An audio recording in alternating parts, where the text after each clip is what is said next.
আসসালামু আলাইকুম এভরিওয়ান। তো সবাই কেমন আছেন? আশা করি সবাই খুব ভালো আছেন আর আমিও আল্লাহর কাছে দোয়া করি যাতে সবাই খুব ভালো থাকেন।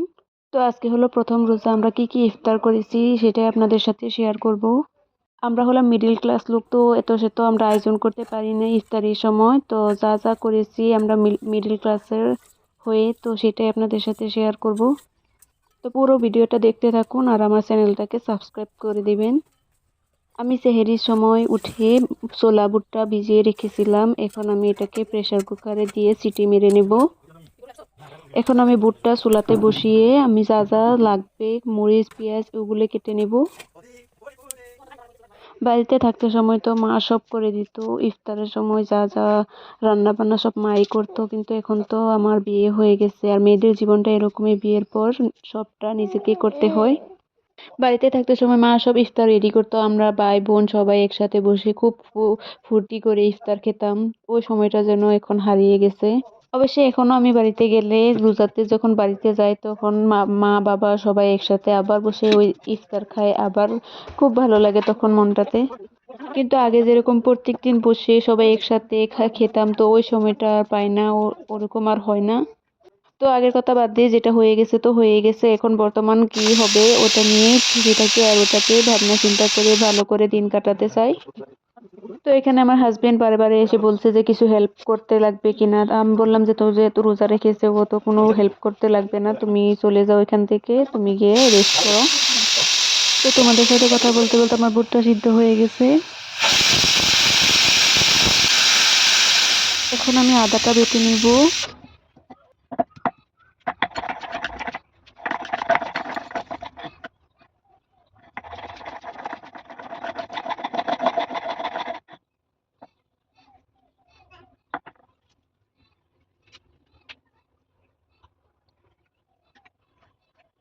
এখন আমি গ্যাসে কড়াইটা বসিয়ে দিব।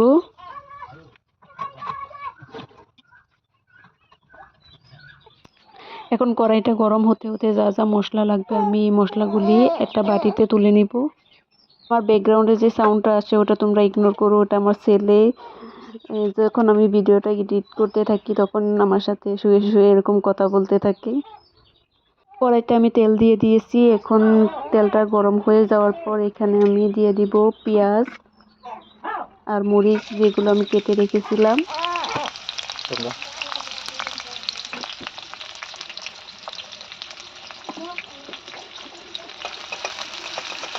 এটাকে নাড়াচাড়া দিয়ে অল্প ভেজে তারপর এখানে আমি ঢেলে দেব মশলাটা, যেটা আমি আদা বেটে আর মশলা যে মরিচের গুঁড়ো হলুদ গুঁড়ো জিরে গুঁড়ো সব একসাথে করে রেখেছিলাম ওইটা এখানে এখন ঢেলে দেব। কিছুক্ষণের জন্য আমি ঢেকে রেখে দেব যাতে মশলাটা থেকে তেল বের হয়ে যায়।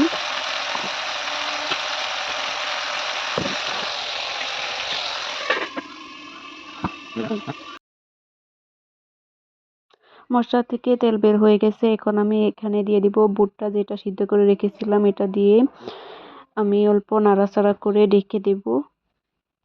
আমার বুটটা রান্না হয়ে গেছে, এখন আমি এটাকে দেখে দেখে চলে যাব। আর ওইখানে বসে আমার হাজবেন্ড ফল কাটছে। তো আমার হাজবেন্ড এখানে বসে বসে কাটছে আপেল আঙুর কমলা। আমার হাজবেন্ড বলছে যে তুমি কয়টা করবে, আমিও দেবো তোমার সাথে হেল্প করে দিই। তারপর আমি বললাম যে তুমি যদি করতে চাও তাহলে ফল যেগুলো এনেছিলে ওইগুলি তুমি কেটে দাও। তারপর বললো ঠিক আছে। তো বসে এখানে ফলগুলি কাটছে। তো আজকে প্রথম রোজা তাই শরীরটা খুব দুর্বল হয়ে আছে, আজকে তো প্রথম তাই খুব কষ্ট হয়ে গেছে। তাই খুব আলসামি লাগছিল, এত কিছু বানাতে পারিনি, না হলে পকোড়ি আলুর চপ এইসব বানাতে পারতাম। যখন 2-3টা রোজা চলে যাবে তখন আর এতটাও রোজা রাখতে কষ্ট হবে না, তখন খুব সহজ হয়ে যাবে। প্রথম প্রথম 2-3 দিন খুব কষ্ট লাগে রোজা রাখলে। তো এদিকে আমার শাশুড়ি মা কমলা আর আপেলের খোসাগুলি উঠিয়ে নিচ্ছে ছাগলকে দিবার জন্য। যেহেতু আমরা 3জন মানুষ, তো এত ফল কাটলে কে খাবে, তাই কম করে ফল কেটেছে। তার সঙ্গে আরো আমি ছোলা বুট ভেজেছি, তো আমি মুড়ি দিয়ে মাখিয়ে খাবো। আমি ছোলা বুট মুড়ি দিয়ে মাখিয়ে খেতে খুব ভালোবাসি।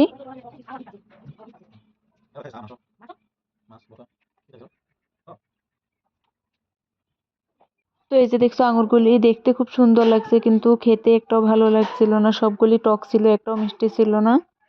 তো এই যে আমার হাজবেন্ড ফলমূল সবগুলি এখানে সাজিয়ে নিচ্ছে টেবিলের উপর।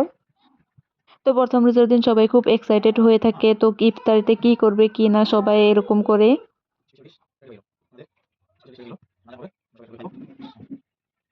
তো এই যে দেখো আমি যা যা ইফতারি বানিয়েছিলাম আর যা যা কিনে এনেছি সবগুলি এখানে নিয়ে নিয়েছি, তো সাজিয়ে নিয়েছি, তো আজান দিলেই খাওয়া হবে। তো এই যে আমার হাজবেন্ড এখানে দোয়া ধরেছে, এখন আজান দিলে খাওয়া শুরু করবে। তো এই যে আজান দিয়ে দিয়েছে, তো প্রথমে আমরা সবাই একটা একটা খেজুর খেয়ে তারপর পানি খেয়েছি।